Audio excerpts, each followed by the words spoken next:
We have 13 weeks of pure excitement, pure learning, pure sharing, doing business together, bonding. Idea extraction is your bedrock to building a profitable business. Your business has a value, you have worth, and you need to be able to set your price. No matter how great the product is, it has to be marketed. If you have the cure for cancer tomorrow and you don't market it, no lives will be saved. Think about the challenges that we have and why your product or service is going to fill that. You are the brand. We have to find our own unique value proposition. At the end of the day, business is about money. And the big question you're always going to get, who is going to pay for this and how much money is it going to actually produce? The only thing that you need to do is not give up. This is going to be an exciting ride, ladies. Today is week 2, the Entrepreneur's Roadmap. And you know, they say if you fail to plan, you plan to fail. The roadmap is a huge part of our businesses as entrepreneurs. In my business, and I've had many different businesses, but the day when I went into the bank and they said, "Do you have a business plan?" And I said, "What's that?" You know, that was when I realized that I needed a roadmap. I needed a roadmap for my business, and the business plan is a part of it, and a good business plan. And we have Tanya here today. We also have Danielle, who's going to talk more about that. We'll have different elements of things that you need for the business plan to engage somebody, to sell somebody, and also a direction. It really is like a strategic roadmap for your business. So they're going to talk about that. And, you know, one of the things they say about a business, as you know, a business is defined as an activity where there's a reasonable expectations of a profit and where there's evidence to support that intention. And really, that's what you're aiming to do in your roadmap. It's really a big vision statement with more on how you're going to get there. And, you know, we always have to begin with the end in mind. So what is it that we want to achieve? When I think about I have a vision board in my office, and in my vision board, I have all the clients that I want. And when I look at those clients on the wall, I think, what are the fundamentals that I need in my business to be able to enable that client? We've signed many different clients over the years, but one of the things that, you know, Fortune 500 companies or advanced companies look for is, what is your business plan? What is your strategy? What is your entrepreneurship plan? What is your safety plan? Even what is your risk management plan? All of those things. So these are the things that, as we build, not just with today with the Entrepreneur's Roadmap, and we go forward, these are the fundamentals, the business fundamentals that we're going to be working on. So you have 2 incredible speakers today, and the recording, if you go to the website now, BBPA's Boss Women, you'll see previous recordings from the last 2 cohorts. We're still uploading them, but there's a lot. Last week's is already uploaded, and tonight's we're aiming to, in this session, cohort 4, is upload them within 24 hours. So I'm looking forward to hearing the session. So Tanya, I'm sorry I can't be here, but I'm very much looking forward to seeing the recording, and I hope that you'll be back. I know that you will be absolutely awesome. We had one of your colleagues participate in our Ask the Professionals last week, and he was absolutely amazing. So yes, we're very, very thrilled with the partnerships. Ladies, we want to thank you. We want to thank our sponsors who enable this program, the Women Entrepreneurship Knowledge Hub, TJ Maxx, and others. So I thank you very much for being here, and over to you, Uju, to introduce our guest. Thank you, Nadine. So thanks again, Tanya, for gracing us with your presence today. And I'm looking forward to, you know, all that you have to share with us and teach. So Tanya Castellino is the regional sales leader at HSBC. Her passion and drive has always been about educating and helping small business owners to grow, expand, and prosper. And she has worked at 2 top financial institutions in Canada, and she brings a wealth of knowledge and expertise with respect to commercial banking platform, cash flow lending, and business banking proposition.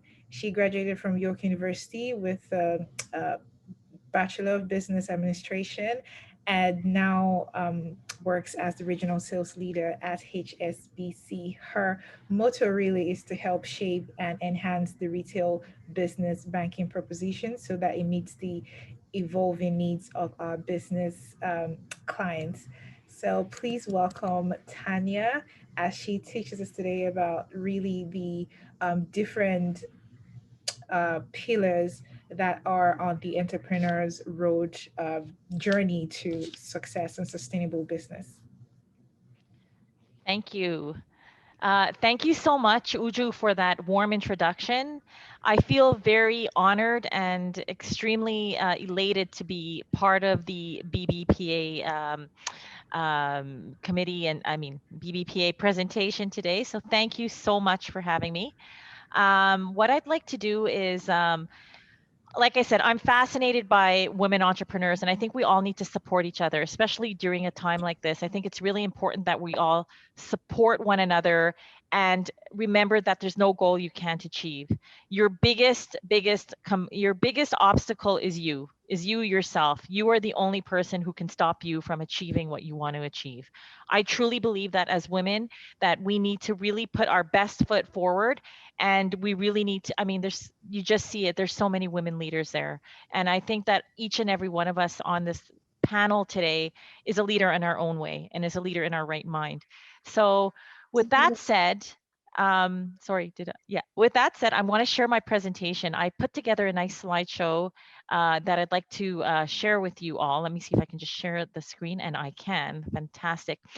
And in this presentation, I sort of arranged it into 3 segments. I want to talk about tips to creating a great business plan, because like Nadine said, your business plan is the foundation. It is the core.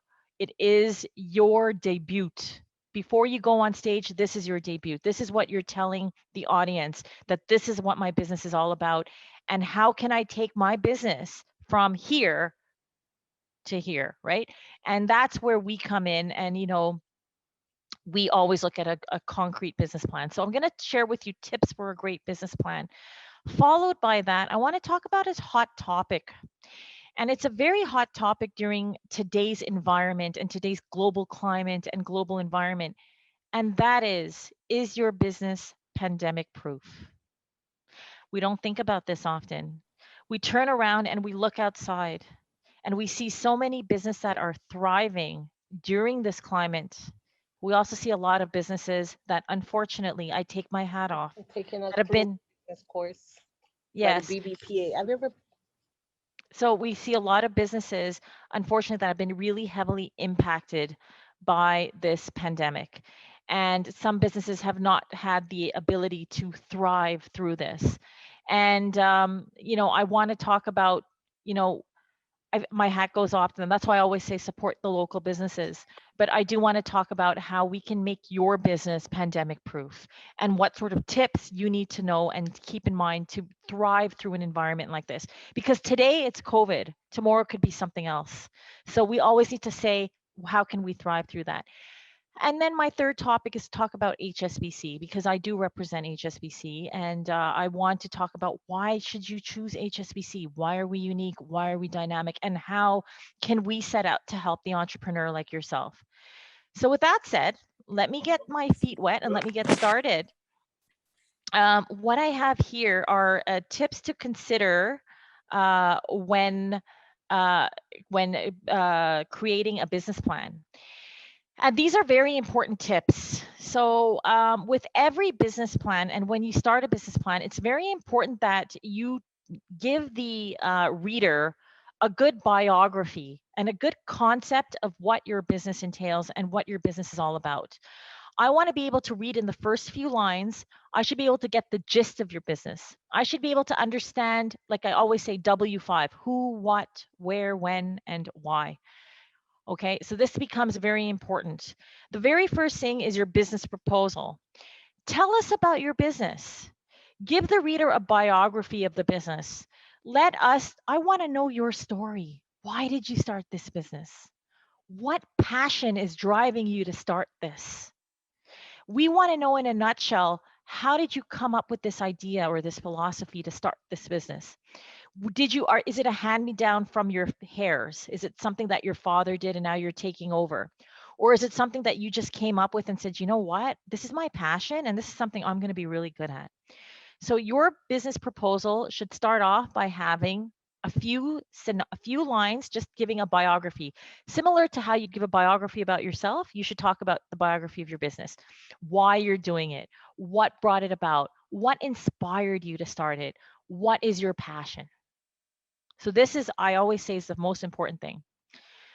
The second tip I always go into is your unique selling point. So, your unique selling point. When you've started this business, what is your niche market? Who do you want to service? Who is your clientele? What is the customer that you're going to appeal to? How will your product and service make a difference in the lives of others?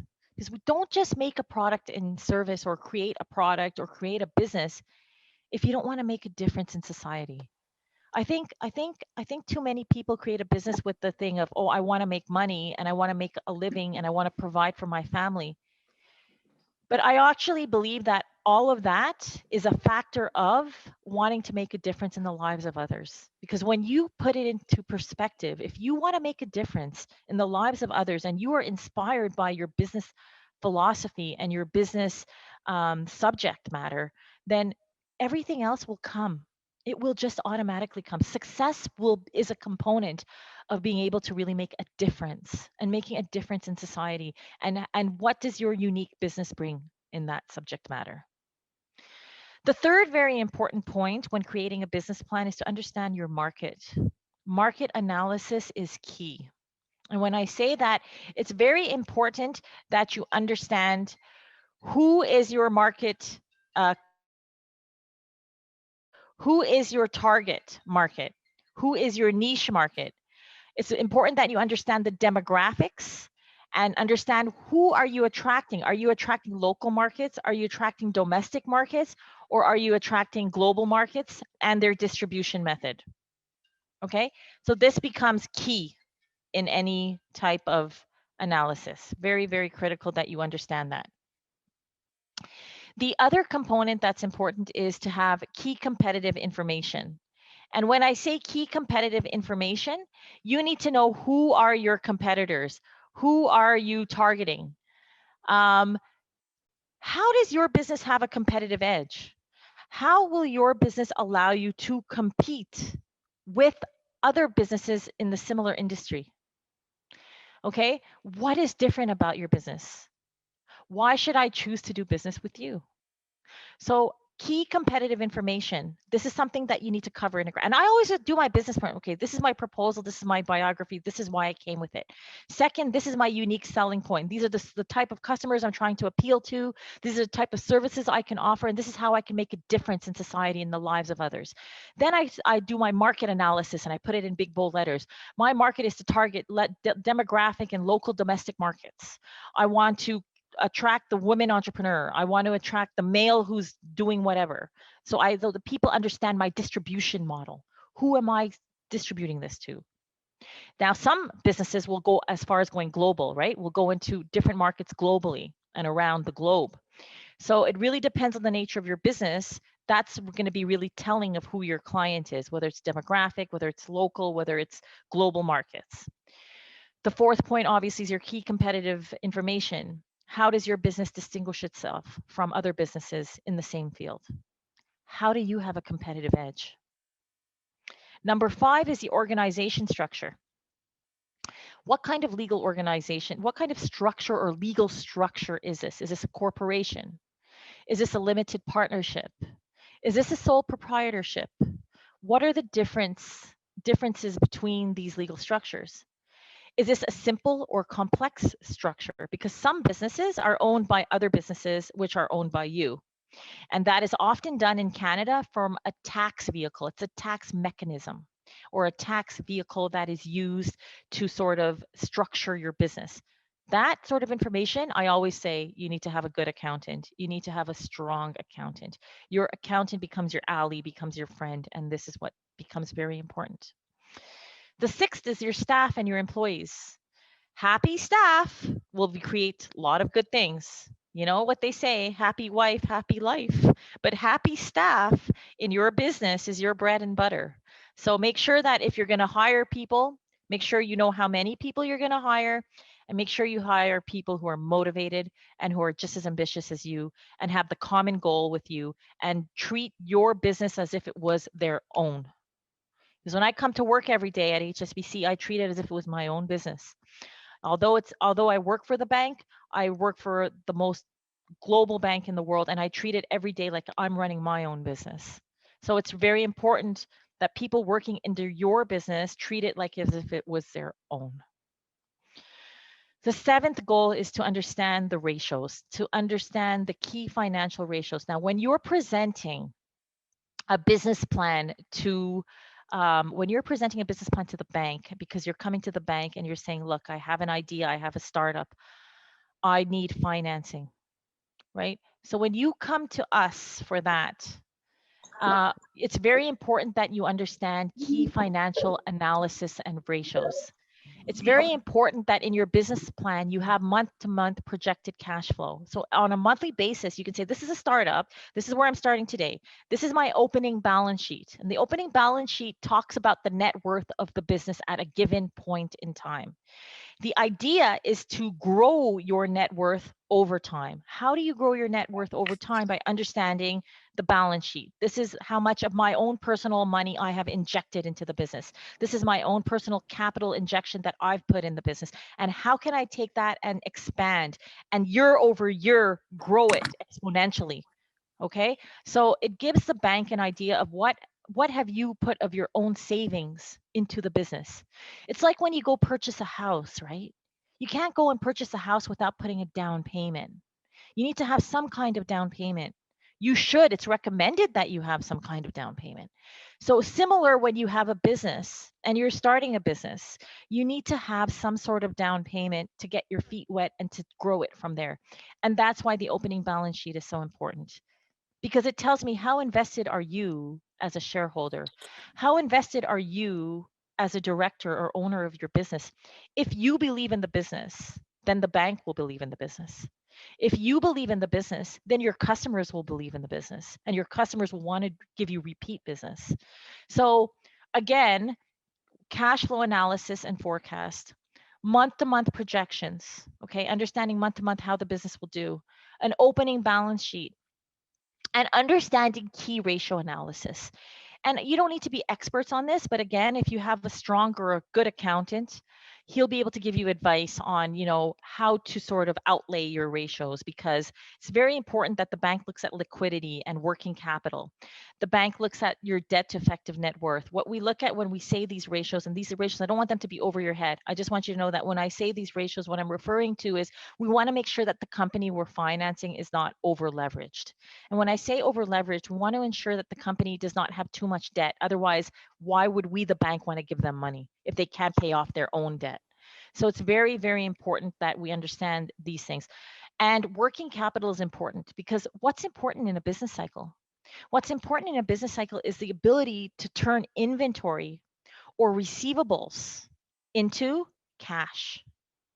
Very, very important to take those receivables. The receivables are your clients who are coming, and how they pay you, whether they pay you in 30 days, or they pay you on the invoice, whether they pay you in 60 days. How do you take that and you turn it into cash?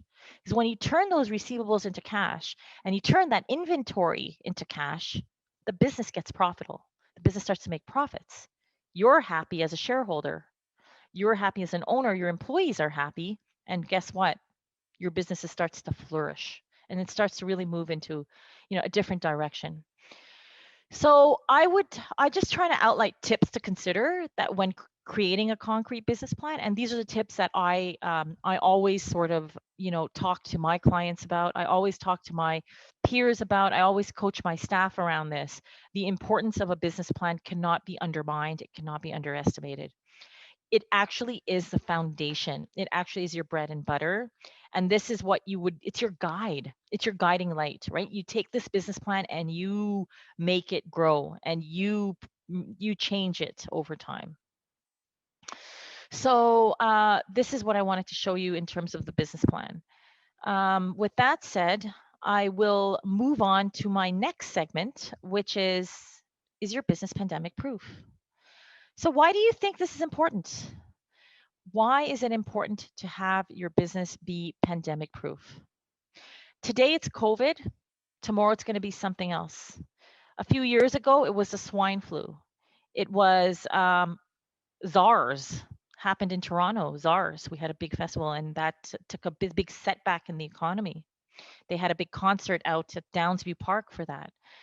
Um, you know, there's so many types of things happening in today's society that we need to ensure that our businesses are evolving with the times. We need to be technologically inclined. We need to ensure that our business move with the pace and change of our society. So I ask this to you, all of you, when you're doing your business plan, and even when you're doing your everyday business, make sure that your business is pandemic proof. So how do we do that? I've listed 4 points that I always refer to, and this is the type of advice I'd give my own customers or clients. It's very important to have an online business model and an online business presence that will make it accessible for clients to visibly do business online and in the comfort of their homes. So, being on par with technology changes and enhancements and digital enhancements. So, for many of us conducting our businesses, we should have a business website, a business online model. We should ensure that we're doing digital enhancements. We should make that business model user friendly for people to do business, especially for the older generation and senior citizens and people who are just don't, they're really scared to step out of their home. And even for the millennials nowadays, they all like to do business online. If you see it, I mean, I see children of today and I see my nephews and my own nieces are constantly on their computers, they're constantly on their cell phone devices. So having that business model where it's, visibly you have an online presence of some sort.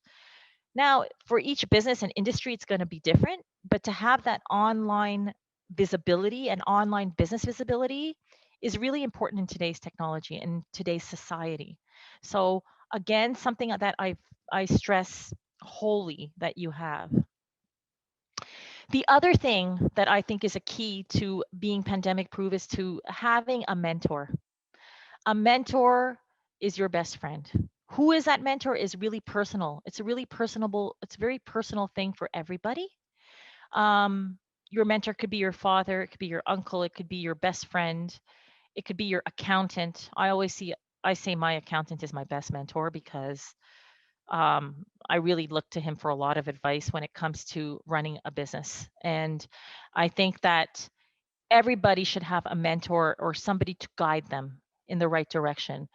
And that doesn't just apply to having your own business. I think in life, no matter what field we're in or what industry we're in, we should always have a mentor to help us get there. So I would say that's also very important. I would say number 3 is to have a contingency plan. Now more than ever, I can't stress how important it is to have a savings that you can readily allocate when times are slow, when there's troughs in the business cycle, because every business cycle has a peak and it has a trough and it has a recovery and then it has another, it goes up again. And that's how the business cycle has been for, if you look at the Andex chart, the business cycle has always been when it has peaks, it goes into recovery, it goes into a trough, and then it goes back up again. Will we get out of this? We sure will. Will we be 10 times stronger for it? I think we will. But the truth be told is a lot of businesses have failed because they don't have a contingency plan. They don't have adequate savings to fall back on. They don't know where they're going to get their next sale. So it's very, very important that you have a contingency plan. It's very important, like even if you look at the restaurant business, a lot of restaurants have shut down, but yet Uber Eats, DoorDash, and all of these other ways to still facilitate and to support our local businesses and to still order online. Our hairdresser and nail salon. I mean, my hairdresser's telling me, you know what, come and I'll cut your hair in my garage. But I always say to her, you need to have a contingency plan. You need to have some sort of savings. You need to have something you can dip into to get you through this, right? And just overall, in general, having that savings or 6-month reserve or contingency plan is really, really, really important to get you through. In addition to that, of course, you know that there's government programs, but that contingency happens. The next one is just a personal one of my favorites, and it's use the lessons of the past year to propel you forward and be creative in your approach. So, you know, we can always say that our parents were old school or that they did things in a different way. And oh, mom, like, who does that anymore? But you know what? All of those past lessons in life are indicative of who we are today. And those are the past lessons that are going to help us propel forward. And so for you to propel forward is to take your heritage and to take your past lessons and add your own creative spin, add your own creative approach. So, in other words, how does your business pivot to fit in the new normal? What is the new normal? Because today, the society we're in seems to be this Zoom call seems to be the new normal. These Zoom chats seem to be the new normal. So, how do you take lessons from the past and propel forward? And in other words, how do you take those businesses and you pivot it to fit the new normal? So think about this when you're creating your business plan. Think about this when you're moving forward in your business. Who is your mentor? What kind of online presence do I have? What is my contingency plan? And what kind of lessons have I learned from my past and from my heritage and from my past and from my parents that I can propel and take forward? And if you keep this in mind, along with what we talked about in our my slide number 2, I truly feel that you're going to set yourself up to move forward and to have success in your business. The next thing I want to talk about is why HSBC. Okay, so in a nutshell, why HSBC? HSBC prides itself on being the world's local global bank. You know, the local global bank, because we have presence in over 69 countries in the world. And I'm sure most of you from some of your home countries know of HSBC Bank. That's how big we are. We cater to a global audience, but we also cater to the domestic and local markets. And when we think about what we can do to help your business, we can help your business in so many niche markets. We offer multi-currency accounts to the small business owner. That's right. You don't just have to open up a Canadian or a US dollar account with HSBC. You can open up a Euro account. You can open up a Japanese won account. You can open up a Swiss franc account. You can open up a Japanese yen account, a Chinese yuan account. So we have Great Britain pounds. We have multi-currency accounts that cater to you as a business owner. So that's one of our beauties. We offer commercial real estate loans for owner-occupied properties. So if you're looking to purchase a property and run your business from there, guess what? We can help you with the financing.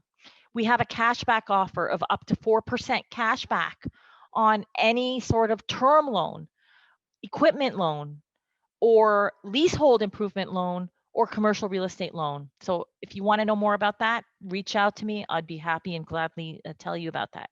We have working capital loans catered for cash flow lending.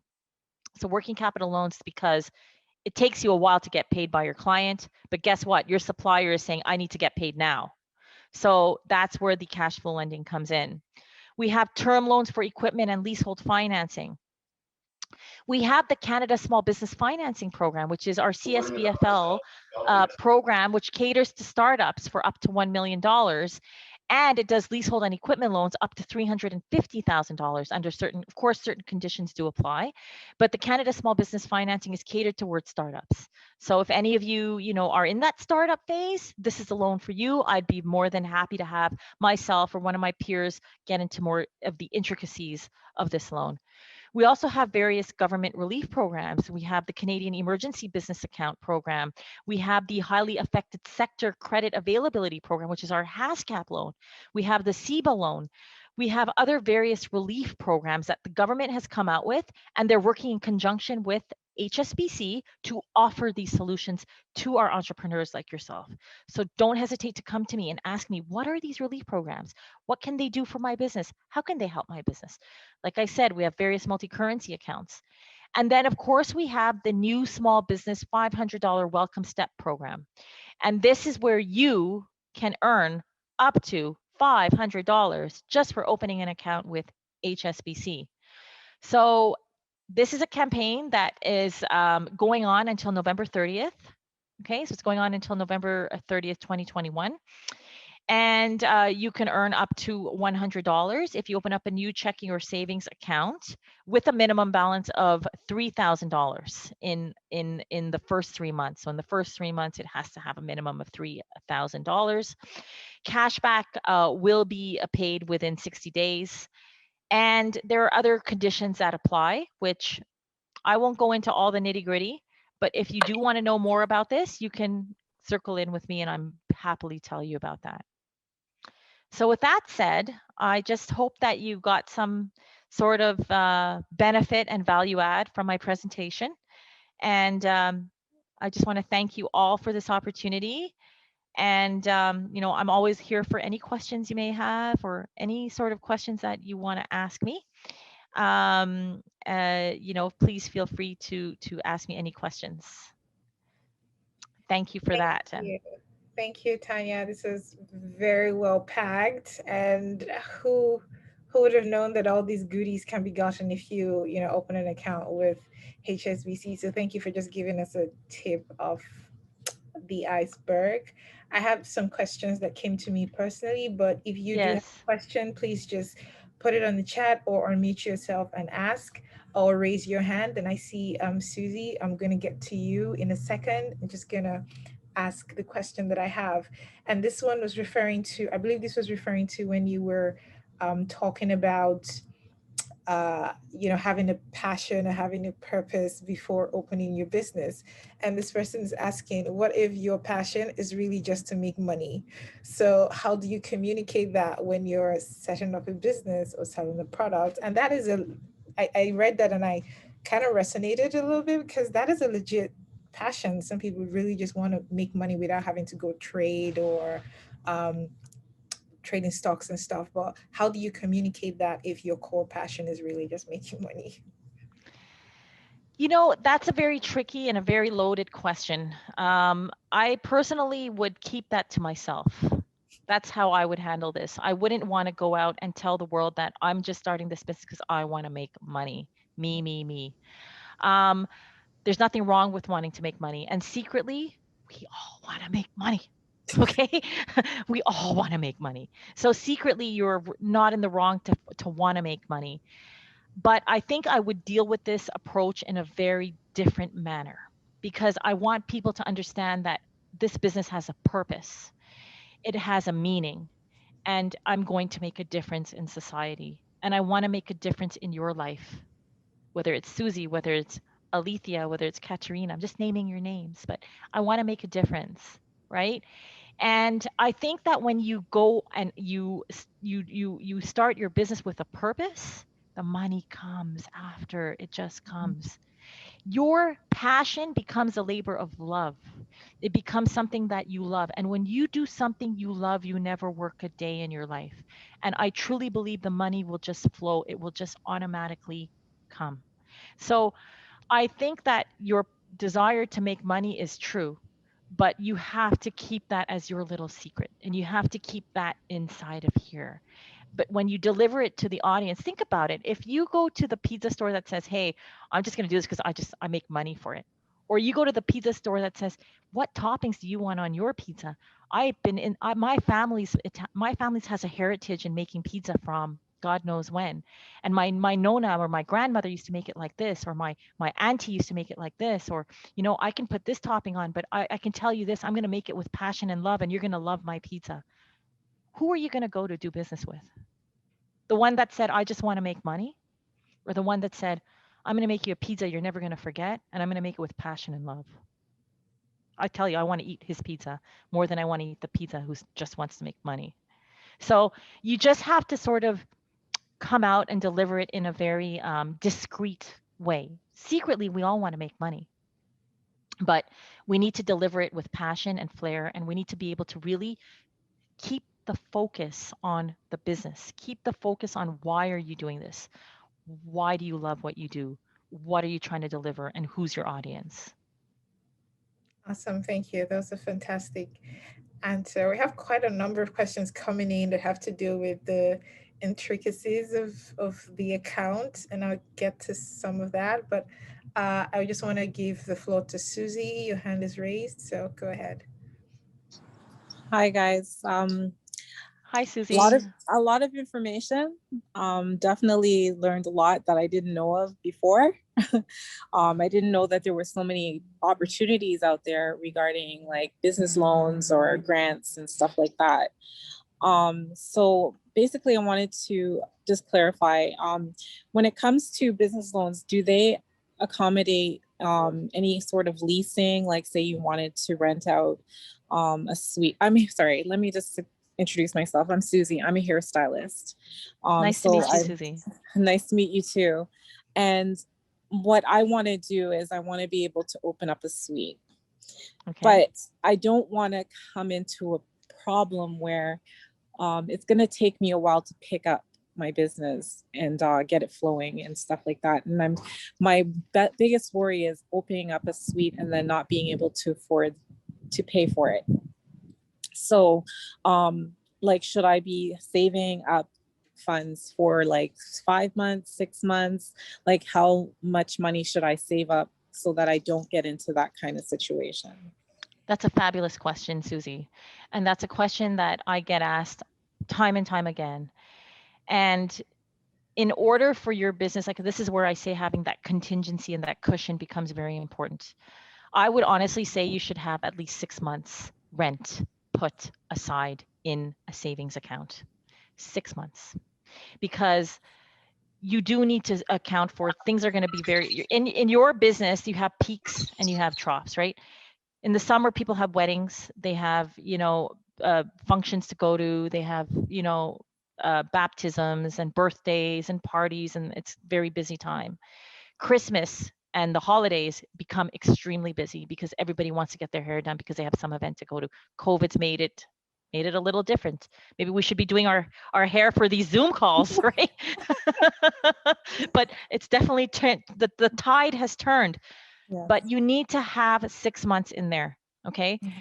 With respect to everything else, what most landlords will ask for is first month and last month rent. They're going to ask for that. They're going to ask for that. No matter what space you lease, first month and last month rent. They want that up front. Then they'll give you the place. Now, when you do your contract, you could do it annually, you could do it for 6 months, or you could do it month to month. So you don't necessarily have to lock yourself into a lease for a whole year. Some, depending on who you do business with, will allow you to do it month to month, which means at any given month, if you want to, if you need to back down, you can, but you need to give them 30 days notice to tell them that, you know what, this is going to be the last month, and then I'm going to have to rethink things through, right? So you do have that option. No one's ever saying you're tied into anything forever. You do have that option. It's important that you educate and understand that those are the options available to you. And then, since you're already a hairdresser, the other thing is to get to your niche market. Once people know that you're up and running and you're ready for it, have some kind of promotional offer. Bring your friend in, and if you bring yourself and your friend, I'll give you a $10 discount, or I'll throw in something, or I'll put some hair product that you haven't tried, or I'll give you something, right? Mm-hmm. So you got to think of creative marketing ways to bring business in. Right. And then you'll automatically get that business, and you'll get the repeat business. And I always say to everybody, I say, there is nothing wrong with asking for business. When you do something good and your hair comes out great and you feel like $1 million, you say to them, refer me your friend or family. I'm growing. I'm trying to make a business of this. So it'd mean a lot to me if you can refer me your cousin, your friend, your auntie, your uncle, your whoever. Mm-hmm. So I always ask for business, even in banking, right? When I give somebody a loan or I do something like that, I always tell my people, thank them and ask them to refer their friends or family, that you can give them the same advice and service. And yes, you can do somebody's hair and you can beautify them the way you've beautified other people, and people value that. So my idea is to that's how I would do it. Yeah.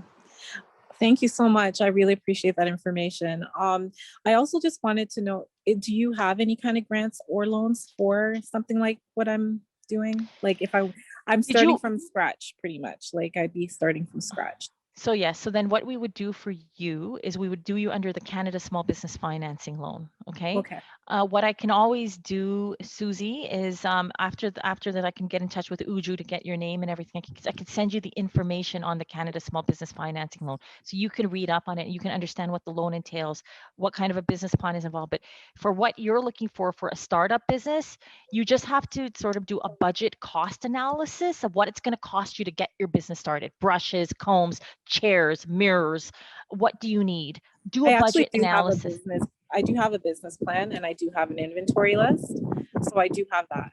So is that what you're asking? Yeah, so we would take a look at that, and we take a look at what you're putting that small business plan together, like what I showed you there, and you'd submit that, and we can try and obviously apply for a loan under the Canada Small Business Financing, because it's a startup. Thank you so much. I appreciate that. Alternatively, HSBC also offers a loan for startups if you have good credit up to $30,000. So Okay. depending on what you need, you may not need to be put under that program. You can actually qualify for a startup loan under our platform, but up to 30,000. And there's a lot of criterias and things that are involved, but we can obviously look at what we can do there too. Okay, sounds good.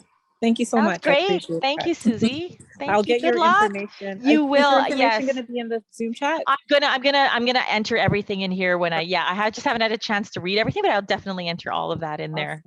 Thank you so much. Susie, you should definitely keep in touch with Tanya right after this, because I honestly want to be able to go into your salon and do my hair. I want you to come and visit me too. I do too. I have COVID hair. You guys are all welcome. You are all welcome. COVID is driving us nuts. But anyway, so I'm looking forward to your business, going up and running. So that will be very exciting. I will put my handle in the chat as well. Awesome. Yes. Thank you. Yes, I'm going to take that information too. Awesome. Thank you, guys. Thank you, Susie. We have another hand raised, Alethea. Alethea, yes. Hi, Alethea. Hi, Tanya. My name is Alethea. Thanks for your presentation. It was really good. Oh, thank you. Thank you. Does HBC have templates, like have a business plan template that would be a great starting point? Is that something that you could share, or maybe it's on the website? That is a great request. To be honest with you, HSBC's proposition for retail business banking is a fairly new proposition. We're going on our third year. That is certainly a tool that I've requested my proposition team to create. Very honestly, it hasn't been created yet. But if you are looking for a template, Althea, you can always reach out to me after, and I may be able to find you other templates that you can sort of follow the format of how it's done, and you can use that to create a business plan. It's not as difficult as you think. It really isn't. I mean, even if you take my slideshow too, and you put all those 6 points in there and then talk about financial analysis, it's really not. So I can certainly provide you with a template. I wish HSBC did have a template, but right now from my understanding is they're working to develop one. Okay. My second question is, it sounds like you'd be in a better position with the bank if you're already kind of in business making revenue. Like you already have clients, maybe you have a few staff, there's revenue coming in. Maybe you don't have to be profitable, but you're making money, there is cash flow. And then you're just coming to the bank for like a loan to like maybe expand or get better, newer equipment, or update your website, or like, am I hearing that right? You kind of have to already be in business to a certain point. Like you're not just walking off the sidewalk going, hey, I want a loan. Mm-hmm. Well, Althea, that's another great comment and a great question. And let me tell you why. The bank often wants to lend money to the people who don't need it. I'm being very brutally honest. We want to give out money to people that just don't need it. So here's what I will tell you, okay? Why is that? Because we don't take risk. The banks in general don't take risk, okay? But here's what I will tell you.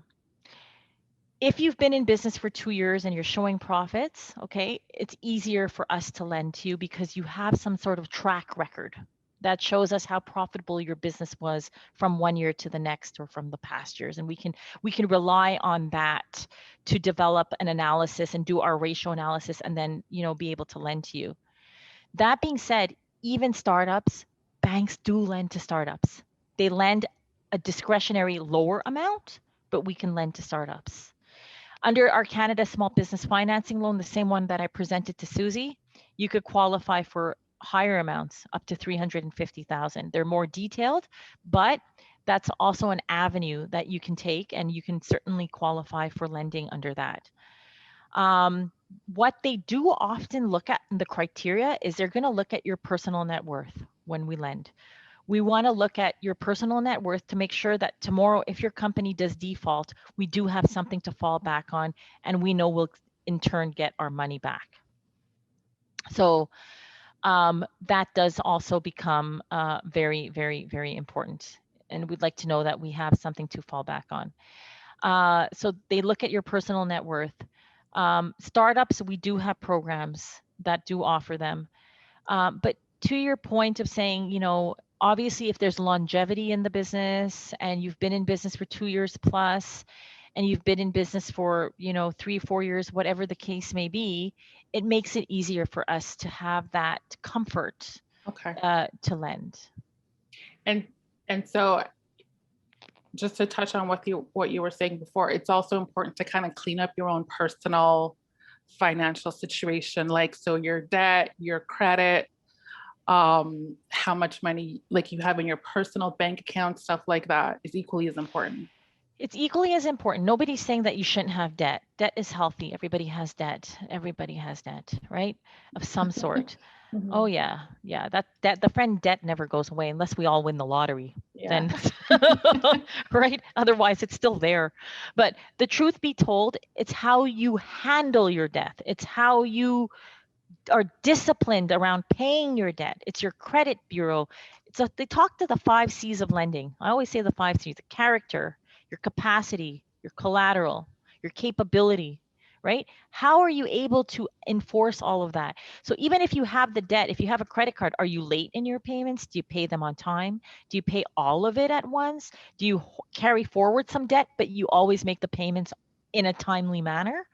All of that adds value to the bank when they're doing an application. So it's not that you have to clean up your debt to the pack because it's impossible to have no debt, but you have to be able to sustain it. You have to show responsibility of paying it. You have to show that you have the ability to sustain it, pay it off, and do all of that in a timely manner. Awesome. Thank you so much. We have quite a number of questions, and I apologize in advance. It's okay. It's okay. I'm here. It's okay. We might not be able to get to all of them just because we have a second speaker coming on, but I'm just going to take one more question. And just before we go to the last question for Tanya today, I just want to say, if we didn't get to your question, especially in the chat, please don't hesitate to follow. I'm going to leave my contact information in the chat as well, so that if anybody wants to reach me, you most certainly can. Awesome. So please reach out to her, set up that account, take advantage of the loans, take advantage of the campaign that is going on till I believe November. So just as much free money as you can get, just get it and support your business. So we'll just take one more question just so that we have enough time for our next speaker. We have Stacy Brooks. Okay, thank you so much for first time attending here, but great information. And for the individual who asked about a sample template for business plans, not to take away from all the great information that Tanya from HBC provided, but the BDC has great resources for entrepreneurs and business owners that you can go and get wonderful templates that are lengthy for shorter, long business plans. So if you haven't done that, take a look at that. Just for Tanya, in regards to lending and credit, and you touched on it slightly, but, as a individual going into business that, are looking at truly separating personal versus what you're doing professional, what should your credit look like? It's not about debt, but what should your credit look like, and what should people keep in mind when it comes to GDS and TDS when they're adding this layer of lending to their overall debt obligation? Absolutely great question, Stacy. This is a great question, because I often get clients coming to me and saying, I want to keep my personal separate from my business. And I want to safeguard my personal, because that's, what I come home to every day, and I don't want it commingled with my business. And so again, certainly very important that you talk to your accountant for that. But when it comes to TDSR and GDSR, it's very, very important. Like for mortgages, it would be a 32-40 split. For businesses, we do have some leeway. It's roughly in and around the same, but for businesses, we're really not looking at TDSR and GDS, we're looking at ratio analysis. That's the big difference. The big difference is that we're looking at the financial statements. We're looking at the 1-to-1 ratio for working capital, which is current assets over current liabilities. So working capital, we like to see at a ratio of 1-to-1. Debt to effective net worth, we like to see it at 2-to-1. So roughly in and around there. And then we look at the earnings before interest, taxes, and depreciation. And that sort of tells us, what sort of retained earnings or what kind of businesses expenses are being incurred. And so we do want to see what that sort of looks like. And so these are just a few of the 3 common ratios we look at.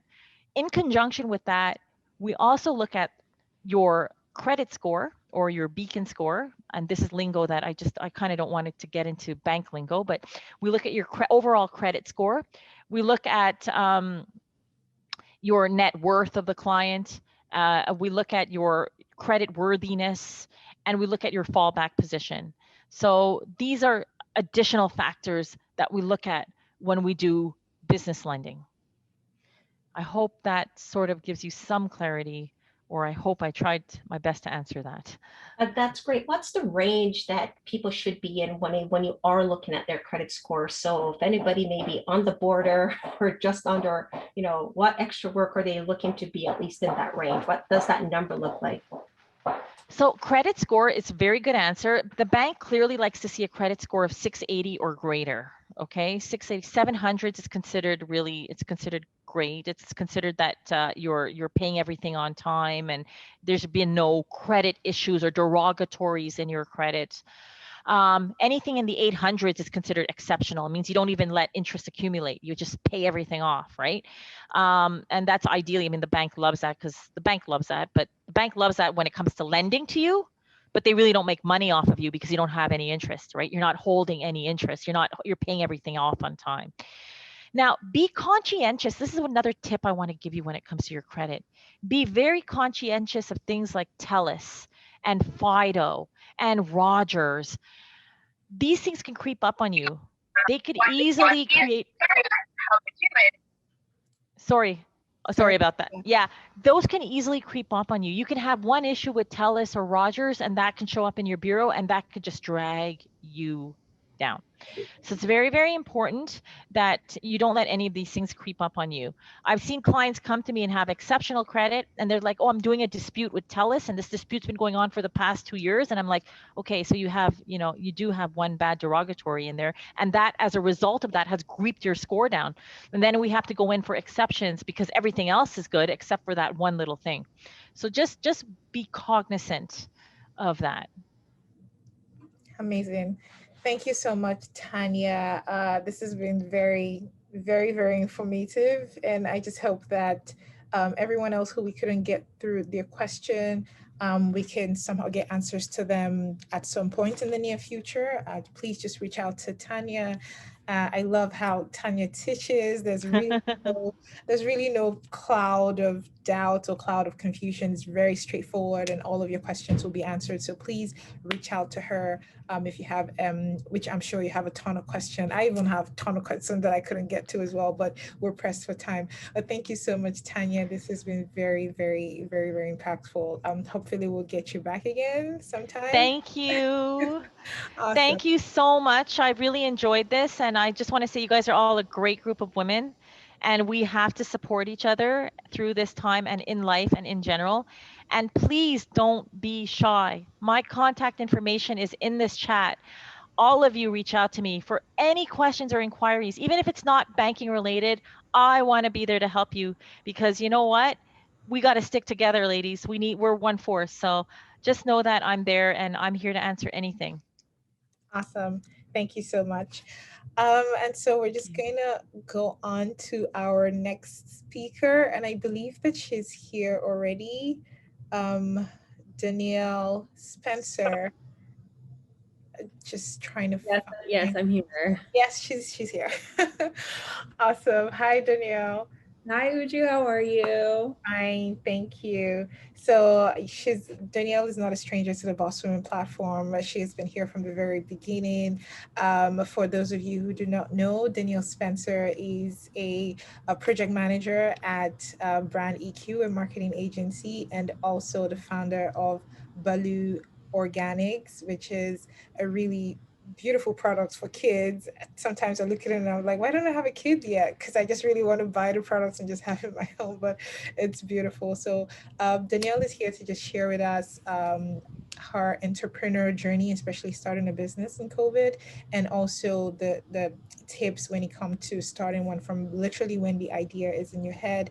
And she's just going to like delve down into all of that bit. So Danielle, welcome. Hi, everyone. Thank you again to Uju and BBP for having me. This is my 4th cohort that I've been speaking in, so I'm so excited to be here. I feel like entrepreneurship is just so amazing. It's literally like almost like a path to freedom for many. But I think what people don't realize is that, you know, for me myself, like I put on a bra for the first time in like 2 months. Like I've ordered in 4 times. It's only Tuesday. My kid was watching Coco Melon today. So as much as like you can watch people on Instagram and on social media, and they make entrepreneurship look like this amazingly luxurious, you know, type of lifestyle, what I want for us to be able to do right now is just have a very real conversation and have a real discussion as to what entrepreneurship is, how we can get started, and most importantly, just how to manage expectations. Because I think that when we look in today's society, it's interesting to see different people's takes on how they define success and how they operate in their businesses. And so just being honest and being real and managing expectations for me is just the biggest thing, especially when getting started. And so I'm going to just, I have to make you. Yeah, screen sharing. There you go. Okay, perfect. And so when we are looking at the entrepreneur's roadmap, I think the biggest thing that we need to look at and think of are how do we define ourselves? So myself, I define myself as I'm a multi-hyphenate mama. You know, I always have these interesting discussions with my friends on feminism. I just tell them like, I don't believe in feminism. I'm not a feminist. I don't think women should be equal to men, because women are ethereal beings. We can create life. What we do, what we bring into people's lives is unmatched. I think women are superior to men, and that's what I'm going for. And so I think that for me, being a woman and being a mom is just such a huge part of myself as being a businesswoman, because I think that what I bring to my motherhood, which is just creating something from literally like almost out of nothing, and then bringing life into it and just being able to create this little being that's more than what anybody could have ever expected of it. I think that transcends into what I do in my businesses. And I think that they go hand in hand together. And so for me, my womanhood and myself as a businesswoman, they're very much hand in hand. And that's how I define myself.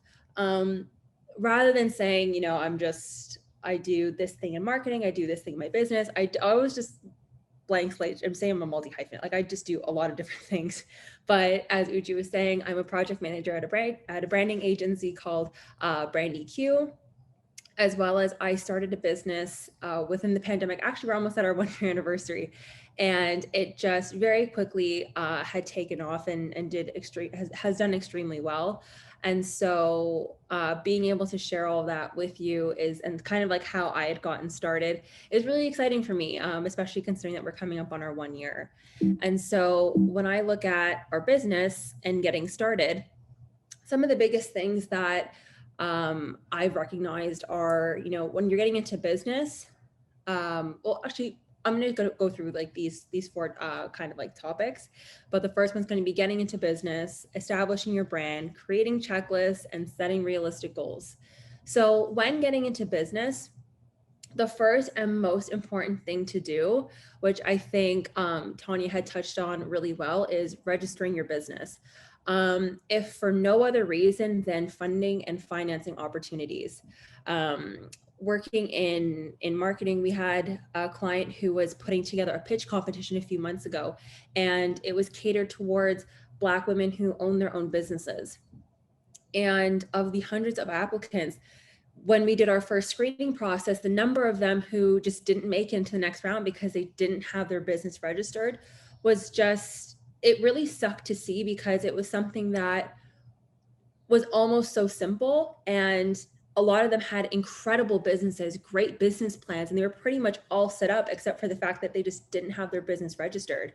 And when it comes to funding opportunities, such as those types of competitions, when it comes to government funding, you can't get those types of opportunities if you're not registered.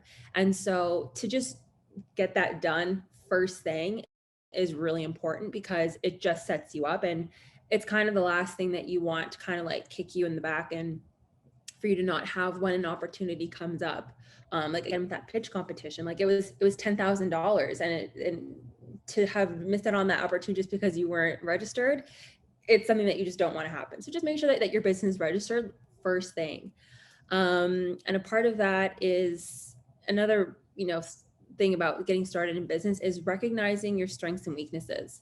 I think that when it comes to being an entrepreneur, it's kind of funny how we take on all these different roles. You're your social media coordinator, you're your photographer, you're the model, you're the person who packs up all the orders and sends them out, you're customer service.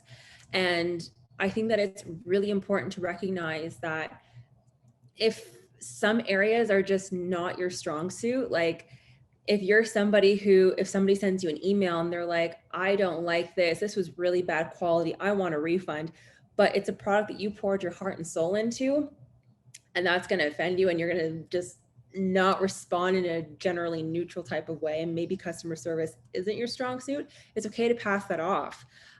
Me, myself, working in Baloo with my partner, I recognized customer service was not necessarily my strongest suit, because again, like my business is like my baby, and I don't take criticism that well. So I had just handed that off to my partner, and he just does a much better job at it in terms of just getting back to people within an amazing amount of time, always having a very neutral and a very professional response. Whereas me, myself, I put a lot of emotion into things. So I'll be like, oh, well, like, is there anything that, we could have done differently? Like, and then sometimes you just take your emotions out of things. And so being able to have somebody who's can take on things that you're not the strongest at can be a great thing. When you're getting started, a huge thing is establishing your brand. I think a lot of people just don't really realize how incredibly important this is. And that's because, and it's important because what it does is that it solidifies all of your moving pieces. You need to have your Instagram, your Twitter, your Facebook, your TikTok, your Clubhouse, everything needs to be cohesive. If your Instagram is, well, for example, for mine, it's Baloo Organics. But then if I had my Facebook as baloo.organics and then my Twitter as Baloo Organics with 2 S's, it kind of becomes a little inconsistent. And that was actually kind of how we came up with the name as well. Just Baloo was what we were going to name it. The name wasn't available. And so to be able to have like a brand that was very much in unison across all platforms, we threw organics in there as it embodied our brand, but also gave us the opportunity to have that cohesiveness of everything. So be willing to play with your title a little bit so that you can have that, because to just be able to put one one handle for all of your socials is amazing. So on your marketing materials. So definitely be looking to have that cohesive brand and be willing to adapt the name and the title to be able to have that.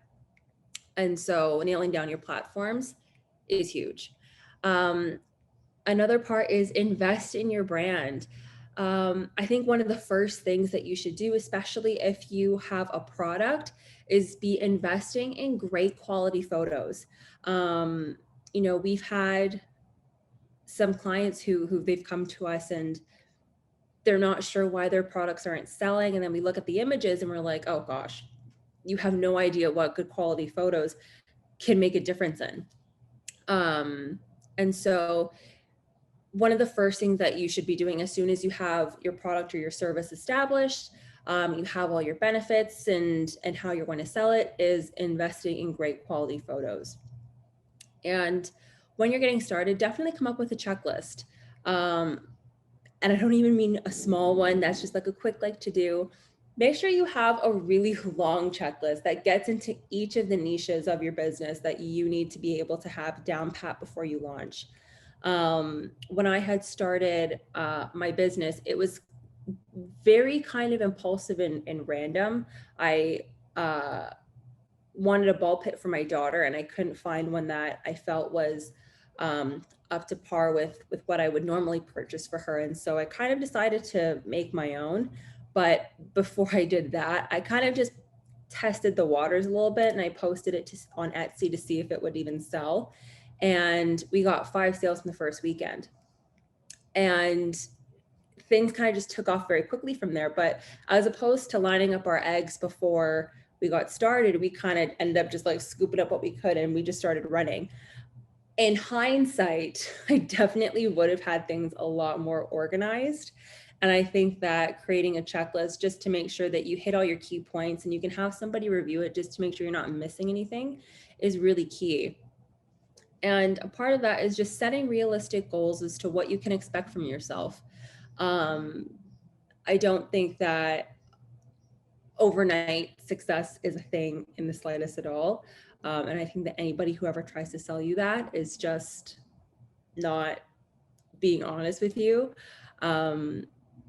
It's great when you exceed your goals, but to make them realistic is really important. To set yourself up for a great launch and obviously do the best that you can and match your numbers to what your Instagram growth is, what algorithms you're hitting, what your target market results are coming in at. And just keeping those things in mind. And again, not everything that you see online is incredibly accurate. So being able to set up goals for yourself that are true to what you've worked on are really important, and kind of just block out some the outside noise as to what you see other people doing, because sometimes A, it's not applicable, or B, it's not real. So just keep those things in mind. So when you're getting started, ideation is huge. So coming up with your product, how do you come up with a product that's going to sell? Just because you love your product doesn't necessarily mean that you're able to communicate the benefits of it to your target market. I think that when we define the product first, sometimes it can be hard to see how we can sell it to other people because we understand the value of it to us, but how do we sell it to other people? And so I think the biggest thing of that is identifying a problem. And that's not necessarily the problem with the product, but just the problem that your product solves. And so part of that is doing your market research. What is the problem out there that other people are trying to find solutions to? Again, when I had started my business, it was because I couldn't find products that I thought were good enough for my daughter. And with her skin sensitivities, nothing was really suitable. And so I just created something. And a lot of other parents seem to have had the same problem. And so that's incredibly important. One of the other women in this program, she has this belly butter. And I just think it's an amazing business just because the options on the market, they just seem very mass manufactured. And as somebody who's pregnant, I want something that's more all natural, more organic, that's made in smaller batches, that is, for lack of a better term and being kind of cheesy, it's made with love. Because, you know, you can't wear sunscreen, you can't use, you know, Advil and Tylenol, and you can't use, you know, like numbing creams and lotions and things like that, because they're not good for your body when you're pregnant. And so to take just anything and put it on your body might not seem suitable to somebody. So this woman, she has this product, I believe it's called Better Body Butters. And it being a small batch company made in Canada by a woman, it makes me feel more confident in the product that she's selling, because she's identified a problem that, you know, stretch marks can happen. You need to nourish your skin, and you need to take care of your body when you're pregnant, and all that you're doing, it needs to be all natural while it's taking place. And so she's been able to find that. She's found her niche, and, you know, she comes onto the program and she's figuring out exactly how to sell the product. And I think that's amazing. I think another way to identify a problem is buy from your competitors.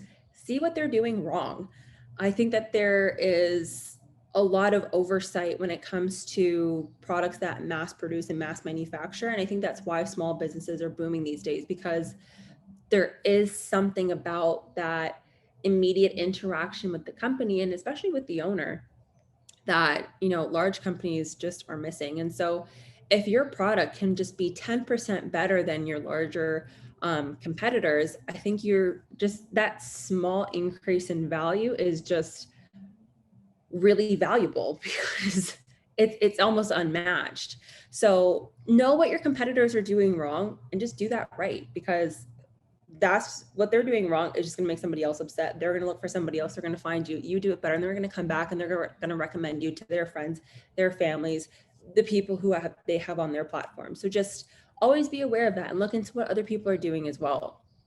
And don't let that be just a part of when you get started.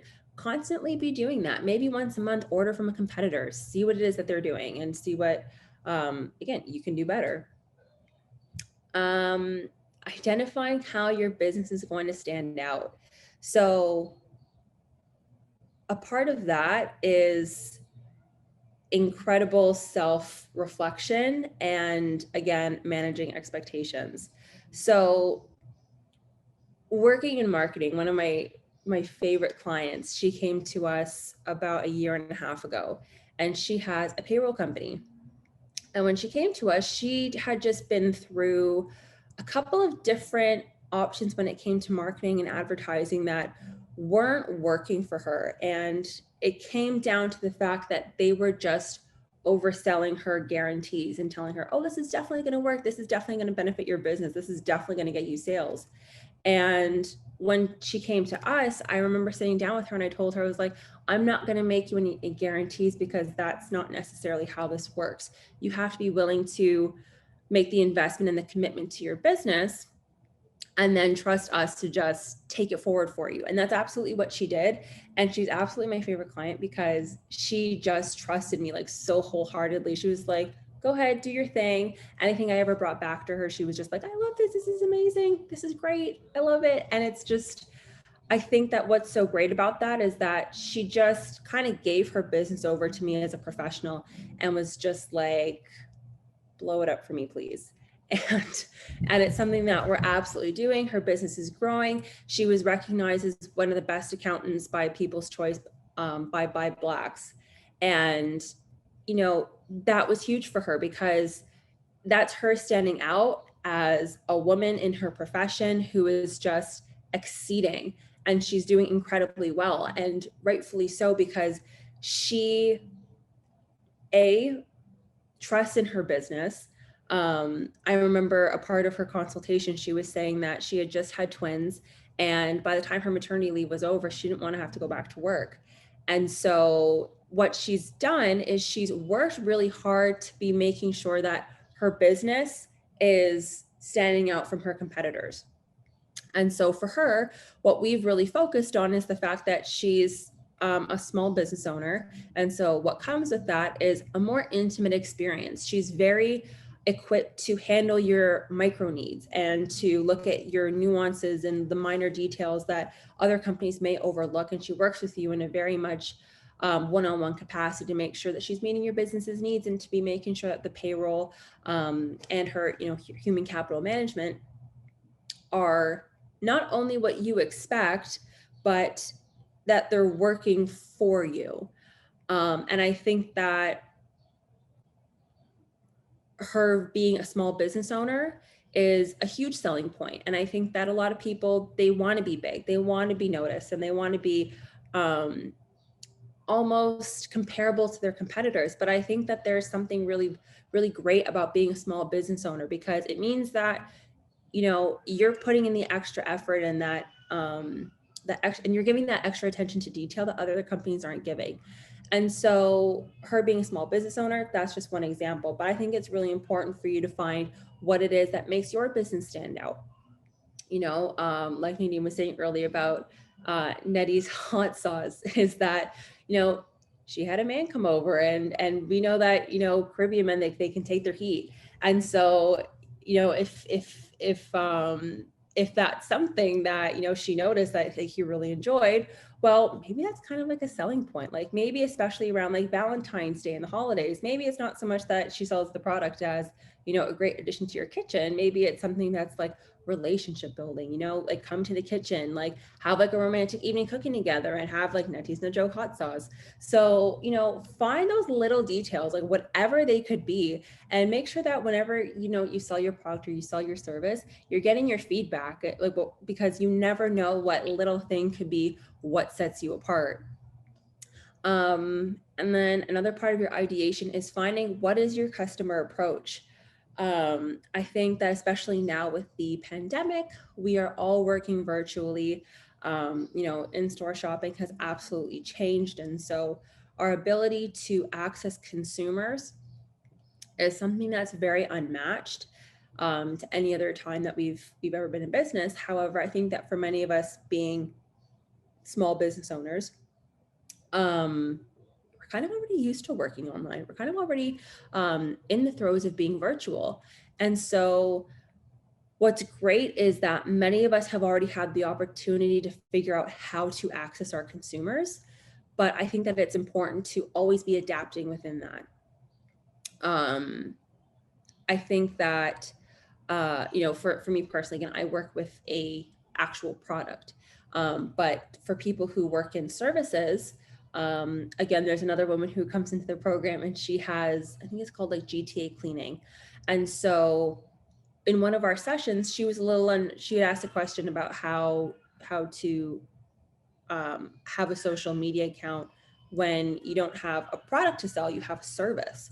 And so I think that figuring out how to sell yourself, if you figure out how to sell a product, it's almost similar if you can figure out how to sell a service, because you can just pretty much bundle it and then you essentially just sell the package.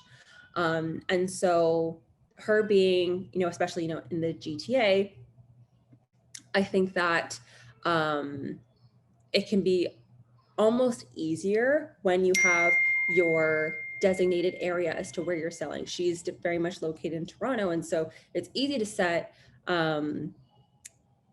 your marketing radius, your advertising radius or your reach when you're doing digital ads. However, for somebody who does have a physical product, it can be a little bit more difficult because you might be noticing that you're selling really well, let's say like in Texas, and now you have to figure out how to target certain ads to, let's say Houston, and maybe you sell really well like in California, like over in LA. So you need to be looking at this data that you're getting back from your customers and recognizing the trends. And then advertising to that, because if you notice that there's a bubble where you're selling a lot and you're doing really well, continue to target that. Don't just do general advertisements. Make sure you're targeting them to where you're already doing well. And that in turn gives you a much better idea as to how to approach your customers. And another thing to note is know what platforms they're on. If you're somebody who works in consulting, or you work on in something where it's like giving advice, or you work like in marketing or advertising or in law, I think it's important to be on Clubhouse right now because the exchange of information and the conversations that are taking place there are very much relevant to you. And you never know where you'll be able to find business. So just some key things to keep in mind. Always be doing research on how to approach your customers, and make sure you're consistently doing that and always keeping up with it because trends change. Resources to access your customer base, they change. So just make sure that you're always on top of those. And lastly, building up yourself.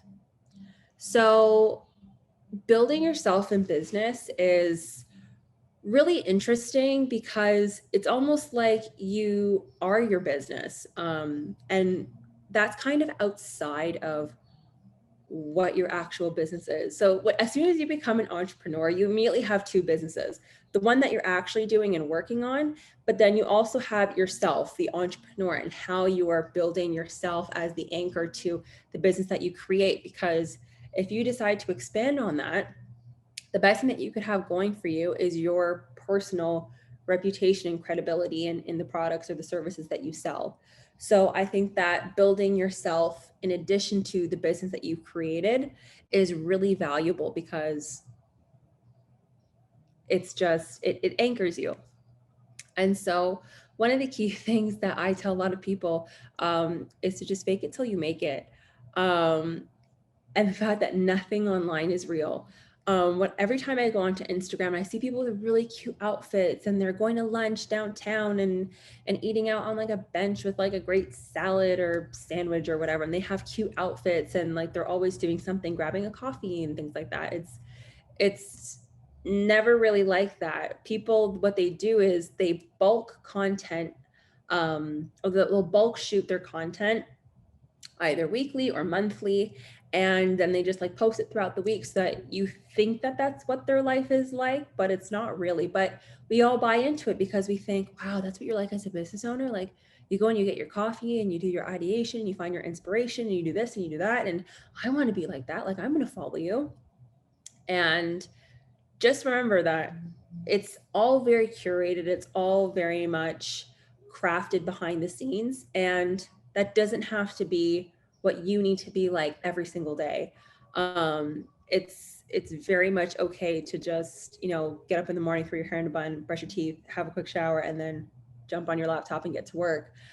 You don't have to be doing the coffee every day, and nobody does. So don't think that you need to. And a part of faking it until you make it is, if you like what those people are doing, you don't have to see their aesthetic and kind of try to come up with your own. Like if you see somebody else's brand and you like exactly what it is they're doing, you think like, oh, I think that's awesome. I think that's great. Like, I wish I could do just that.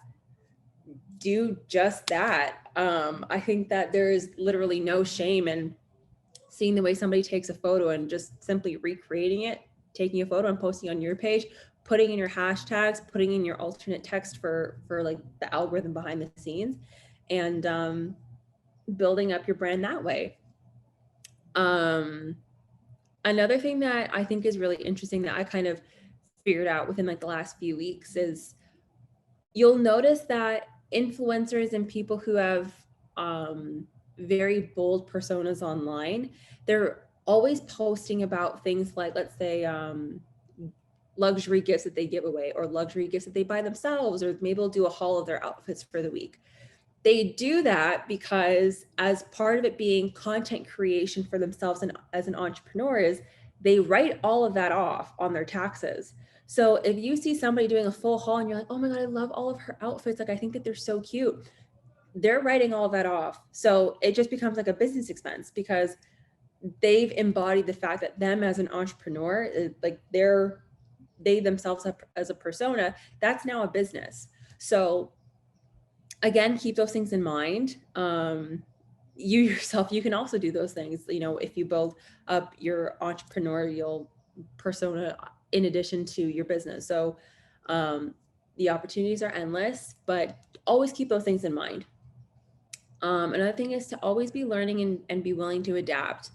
I think that it's really interesting when people go to school and they learn things and then they never kind of advance that knowledge much further because, again, trends change, information changes, things are always updating and becoming new. I think that if, you know, people went to med school and they simply stopped their education there, well, medicine would not be where it is today.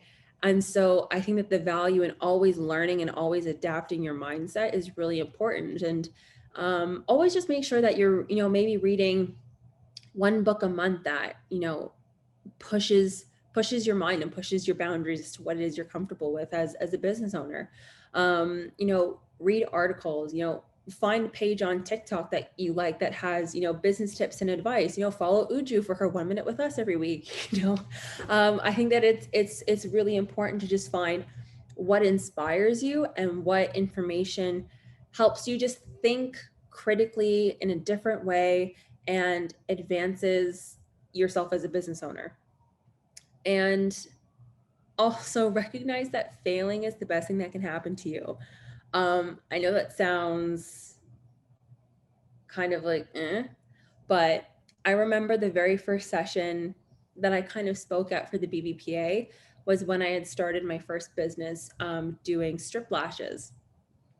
And to this day, I think back on it and I just think, oh my gosh, like that session was so awful. I could not tell you what I spoke about. I think I just rambled the whole time. And I think it's just kind of interesting because I had no idea what I was doing. I had no idea what I was doing in my business, and that failed. I had no idea what I was speaking about at this other session, and I just sounded like a rambling idiot. And it's just funny to look back on it because now I come onto these sessions and it just feels really nice because the women always have very nice warm welcomes and they'll like remember me from the last session and they'll be excited for what we're going to learn next. And I'm in a completely different business now doing something else, but just taking the lessons that I've learned from past mistakes is really beneficial. And it's kind of just the only way that I've really been able to learn really nuanced lessons and experiences. And so I think that if something's ever not working in your favor, don't be super hard on yourself. Recognize that it's not working for a reason and look into alternatives and be willing to adapt to find a new way as to how you can make it work. And one of the final things I definitely want to say on that is finding your support. I think that it's really important as a business owner to have people who are well balanced around you and keep you accountable. And I feel like that's why this Boss Women program has grown to what it is. I think in the first few sessions, there was maybe like 20 to 40 people. And now we're, you know, definitely nearing the hundreds or nearing like 100 consistent weekly participants. And I think that a huge part of that is the community that's been built here. For any of you who aren't in the group chat just yet, definitely put your phone number in the group chat and we'll have to get you in there just because the tips and tricks that women are always sharing in there is really great. The support that they give to each other, the opportunities that they let each other know about is really amazing. And sometimes you'll have, you know, friends or family and it seems like they're cheering for you, but really they're just like, oh my God, I hope they fail. And then you have people who, you know, don't interact with you or don't comment on you at all. And like, they'll watch your story and they'll be like, oh my God, like, I hope she's winning. Like, I hope she's doing great. So, you know, you never know exactly who's there to support you. So just always be, you know, on the lookout for who you can get advice from, who's offering support, you know, who is helping you engage in your business. It's really funny. I saw an interesting quote the other day about how you can have, you know, 20 likes on an Instagram photo, but over 300 views on your story. So just because not everybody likes you doesn't mean they're not all watching. So just be, make sure that if you find good support, keep up with it and then offer your support back. I think what's great about the Boss Women program is that a lot of us follow each other on Instagram, and it's the engagement from that alone just like I feel like helps a lot of people with their algorithm and their engagement because it's just that support. So just make sure you have that. And when it comes to, you know, how you're branding and you're marketing yourself and your business, make sure that, you know, you're looking for support there that's also professional, you know, whether it is that you have a marketing agency as a partner, whether you're coming into the BBPA for their Bates program and, you know, and there are other programs like Boss Women and Ask a Professional and things like that. Just find your support, like find a mentor if that helps as well. But just make sure that you have good, honest support around you. And that's all I have for today. Thank you all so much for having me. Are there any questions? This is so awesome. I always have a smile plastered all across my face anytime you're presenting, because always something new to learn. And even the ones that you think that you know, it's always refreshing to hear it over and over again. So thank you so much, Danielle. So if anyone has any question, you can just raise your hand and ask. And I see hands. Cleone, go ahead.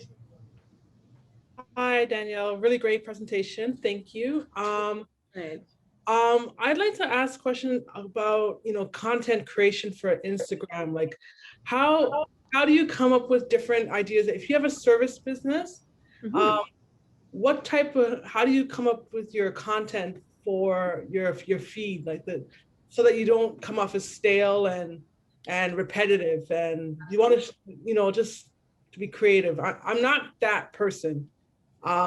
What's your business? Well, I'm a mental health advocate. I'm an author, and I'm still in between businesses right now. But the business I want to do is I want to do teach people how to get their businesses online, but I don't know how to create content. I don't know what kind of content to create for that. Okay. So you would be looking for content for how to get people's businesses online. Getting them a website, and getting them a website, getting them marketing stuff. I don't know, that's what I'm thinking. No, and I think that that's huge. So I think the number one thing that you would start with is, again, building yourself as an expert in that. So getting photos. So for example, it's like if I was to do like a feed for you, I would have like a post where, you're out and about for the day, grabbing your coffee for the morning, the one that I would say for everybody else, calling them out, but whatever. So I believe in that. So for you, I have like your day in the life. So be having yourself like going out, being like, and then just caption it. I have a huge day working with, 3 amazing clients. We're getting them all up online today. Follow me for more details, or, check out my story for how we're going to do it, or just something that engages people to come back. And then like your next post would be, you literally like on your computer online, telling people, today we're working with my client. And then always give your clients shout outs. Your I don't know if you're to have like clients or necessarily like people who like you just help with it, but like I'm getting XYZ, up online today, make sure you check them out. And then curate your, not necessarily your content, like your images, but your content in terms of like what you want to share. So if you're looking for, you don't want to give away all of your trade secrets, because otherwise, why would people want to come to you? So what you're going to want to do is maybe have a post where you compare Shopify, Squarespace, Wix, and don't necessarily tell people like which one's better or which one that you would prefer and which one they should pick, but maybe just like highlight some of the key points about it. And then another thing that you could post is, I'm going to have a live session this weekend where we talk about, the benefits of Shopify, or we're going to talk about the benefits of Shopify apps, or we're going to talk about why it's important to buy a .com instead of a .ca. Make sure like you have something that's bringing people back. I think a lot of times when we create content, the number one thing that's missing is the benefit.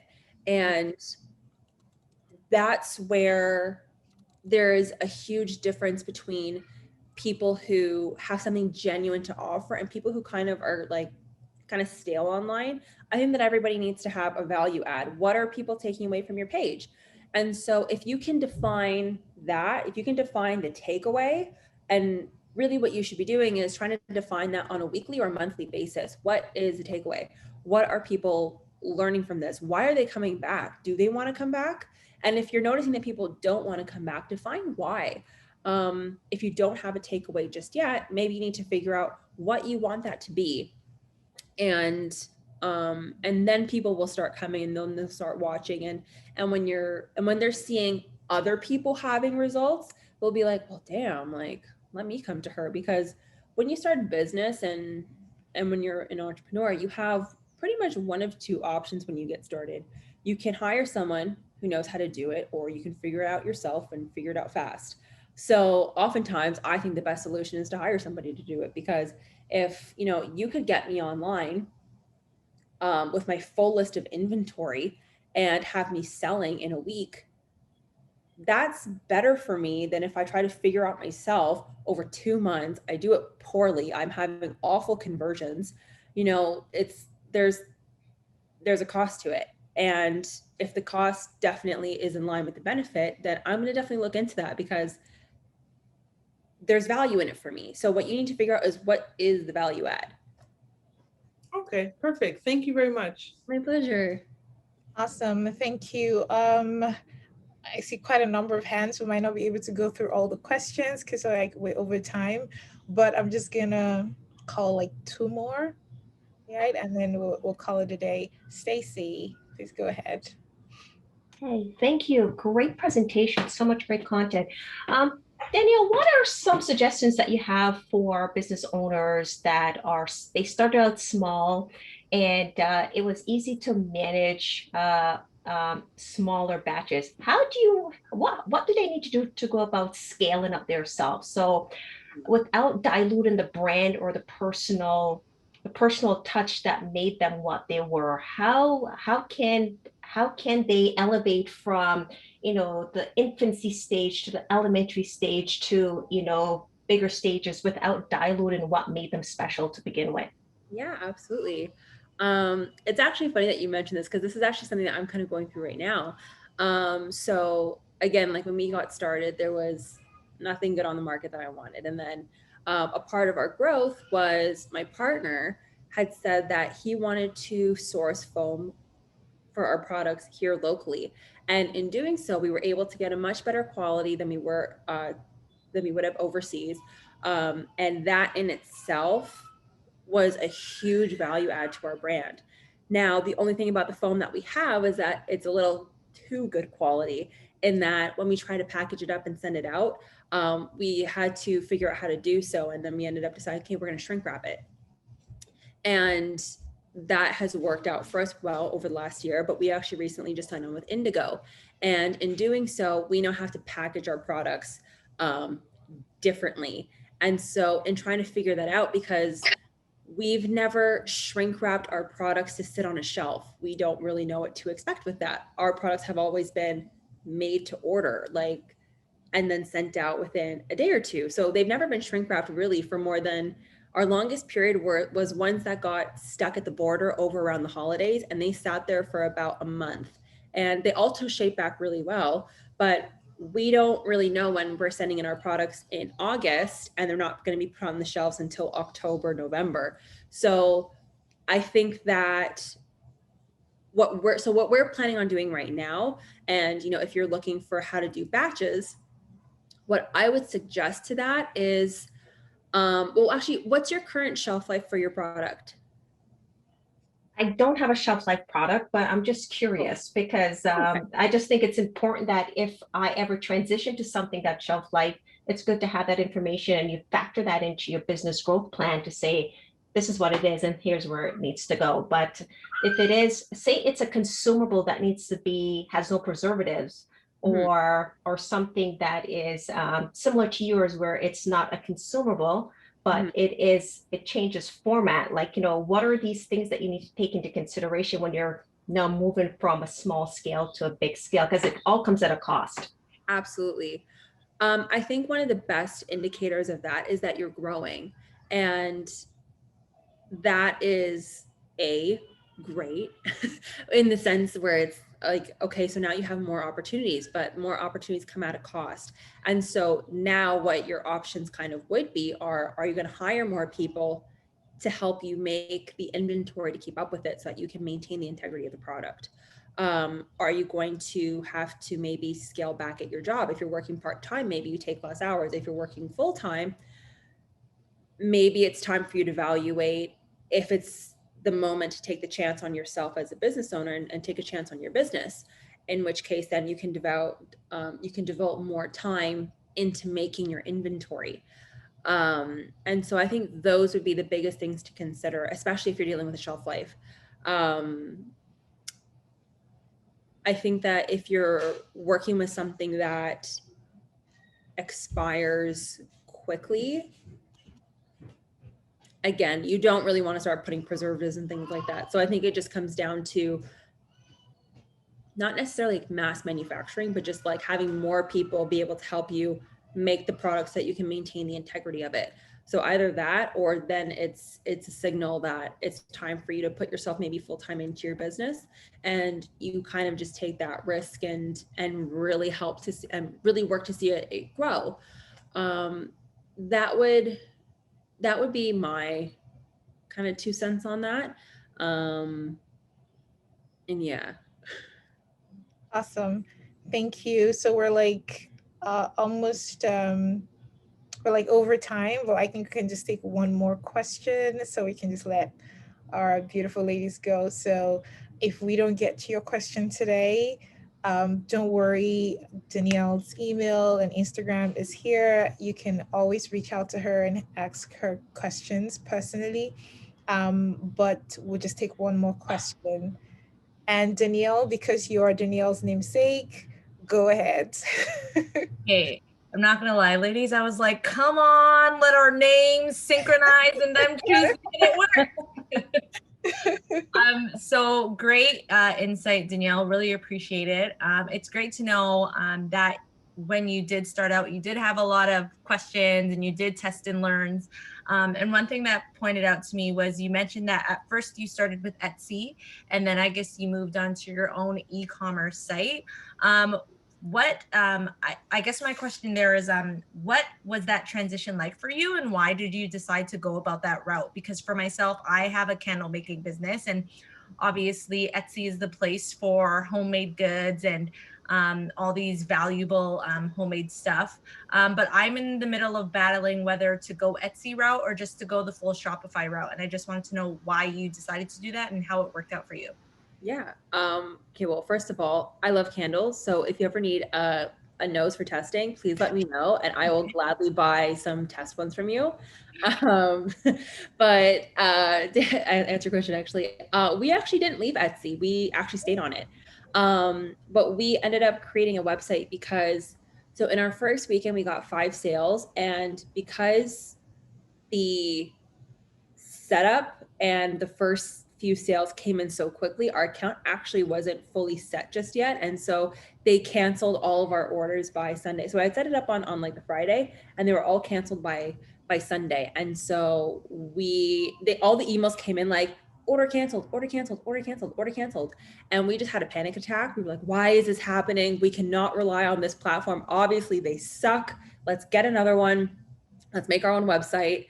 And I had already bought the domain name. I think as soon as you come up with the name, don't Google it.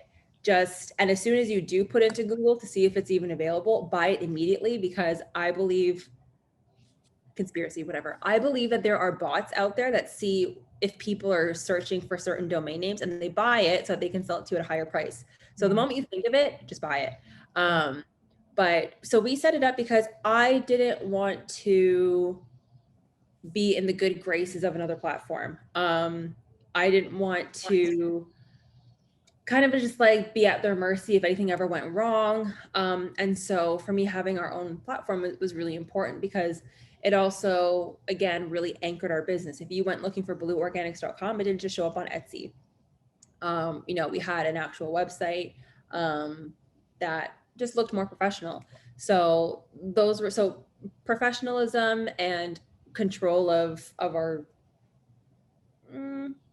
not so much of our brand, but more just like the operations. We didn't want to just be canceled on orders again. Were really big things for us. And then also just like organization of our content. I didn't want people going on to Etsy searching for Blue Organics and finding our competitors. I wanted them to go to Blue Organics and finding all of our great products and, buying a ball pit and a slide. So I didn't really want to be only with my competitors. So because of that, we set up the website. And then I think that maximizing your reach through other people's platforms is really great. So that's why we've kept Etsy, because it just introduces us to more potential customers. But we also are on the Tot, which is a US based platform. We're on Best Buy here in Canada, and we're about to launch on Indigo. And what's great about all these platforms is that they already have people coming onto their website looking for stuff. So when they do a search for organic or when they do a search for ball pit, we come up. So we're not limited to just our own platform. I think that if you're able to find other people's platforms to be on, who already have traffic, utilize that. Even if it comes at a cost, which of course it always does. You know, Etsy, I think they take like 5% average, like from your sales. And then, you know, other retailers are going to do that as well. But sometimes it's kind of an investment that you have to make in your product and in yourself. And just build it into the cost of the product then. But yeah, and then that a part of that is going to be actually reaching out to other platforms, but also just really push your product on Instagram. We're always getting messages of retailers asking us if we want to wholesale our products with them. But going back to what I had said about failing can be a good thing, I tried to set us up on Amazon and I could not figure it out for the life of me. And so we were just like, oh, whatever, like, just leave it. We'll figure it out in a few months or whatever. And we kind of just left it and sat on it. And thank God that didn't work out, because had we signed on or had our meeting with Indigo, Indigo has a non-compete with Amazon. So if we were signed on to Amazon, we wouldn't have been able to sell with them. So it ended up working out really well. But depending on your product, Prime Day is huge. So get onto Amazon. It can be really great. But again, so have your own website, utilize Etsy, but utilize other platforms that already have traffic. Amazing. Thank you so much, Danielle, for all of that expose on the entire roadmap that that we take to entrepreneurship. So thank you so much. And with that beautiful note, we will come to the end of today's session. Next week, we have we're going to go deep into like the accounting, the money, because really, what is a business without money? And we can't overestimate the importance of, you know, having your money in order, having your accounting and finances in order. So we're going to go into that in detail next week. We have a special guest from BDC who's going to come share with us, and we also have an accountant coming to, you know, give us tips next week as well. And before I let you all go, I just wanted to also highlight that Babes is launching on May 20th. Danielle, yes? Yes. 20th. So it's launching on 20th. So we're looking forward to having you all join. It's going to be on Zoom, and it's going to be really insightful, because we will be sharing what the next couple of months would look like for Babes. And it looks like Fran is here. Fran, do you want to talk about it for like a minute? Well, no, you've said good. We just hope they can join us. I just also wanted to say that tomorrow our Ask a Professional features a day in the life of PepsiCo. So for those of you, you know, interested in finding out what is life like at PepsiCo, what does it mean to work with them, what do they offer, what is the organization like, how have they handled diversity in light of the Judge Floyd event and the awareness that has pervaded our society since that event. So it'll make for an interesting conversation tomorrow, and our Vice President Ross Kadas will be moderating. As far as Babes, you know, all of you on here as young budding women entrepreneurs, this event is taking the world by storm. I have to let you know that, because people call us every day and we get people saying, you know, we want to help, we want to come in, we want to sponsor, we want to do this, but we want to do this women's boss thing. So people are talking about it. So you guys are all bosses. Make sure that you continue to share it with your friends, let them know about it, because you teach a woman, you teach the world. So always remember that. Thanks for the opportunity, Uju. Thank you, Fran. So I look forward to seeing some, if not all of you, tomorrow at Ask a Professional, and also on the 20th for the Babes launch. Thank you so much, ladies, and have a lovely evening.